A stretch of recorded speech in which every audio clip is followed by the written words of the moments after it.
മൂന്നാം തവണ ബി.ജെ.പി. സർക്കാർ, അതായത് നരേന്ദ്രമോദി ഇന്ത്യ ഭരിക്കാനായിട്ട് വന്നപ്പോൾ BLM കേരള, തമിഴ്നാട്, പോണ്ടിച്ചേരി പ്രധാനപ്പെട്ട ഒരു കാര്യം അവർ പറയുകയുണ്ടായി. അതായത് 2026 ഇന്ത്യയിൽ പൂർണ്ണമായി ഒരു മാവോയിസ്റ്റ് മുക്തമായി ഇന്ത്യയെ മാറ്റുമെന്നും 2026 മാർച്ചോടെ അത് നടപ്പിലാക്കുമെന്ന് അമിത്ഷായും നരേന്ദ്രമോദിയും ഭാരതത്തിലെ ജനങ്ങൾക്ക് ഒരു വാക്ക് നൽകിയിരുന്നു.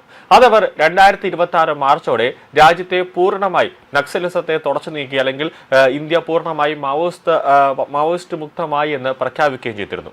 അതിനുശേഷം ഇതാ അടുത്ത ദൗത്യമായിട്ട് ബി.ജെ.പി. സർക്കാർ അല്ലെങ്കിൽ കേന്ദ്ര സർക്കാർ ഇറങ്ങുകയാണ്. അതായത് 3 വർഷത്തിനുള്ളിൽ ഭാരതത്തിലുള്ള ഈ മയക്കുമരുന്ന് മാഫിയകളെ മൊത്തത്തിൽ തകർത്ത് തരിപ്പണമാക്കുമെന്നാണ് അമിത്ഷാ ഇപ്പോൾ പറഞ്ഞിരിക്കുന്നത്. അതായത് ഈ ഡിസ്ട്രിക്ട് പോലീസുമാരുടെ ഒരു മീറ്റിംഗ് നടന്നിരുന്നു.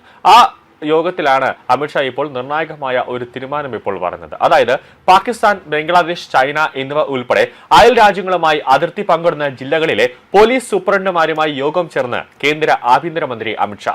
ബോർഡർ ഡിസ്ട്രിക്ട് സൂപ്രണ്ടുമാരുടെ സമ്മേളനം 2026 എന്ന തലക്കെട്ടിൽ നടന്ന സമ്മേളനത്തിൽ രാജ്യത്തെ നുഴഞ്ഞുകയറ്റത്തിൽ നിന്ന് മോചിപ്പിക്കുക മാത്രമല്ല, നുഴഞ്ഞുകയറ്റം തടയുകയും ചെയ്യുന്ന ശക്തമായ ഒരു സുരക്ഷാ സംവിധാനം ഞങ്ങൾ കെട്ടിപ്പടുക്കുകയാണെന്ന് അമിത്ഷാ പറയുകയാണ്.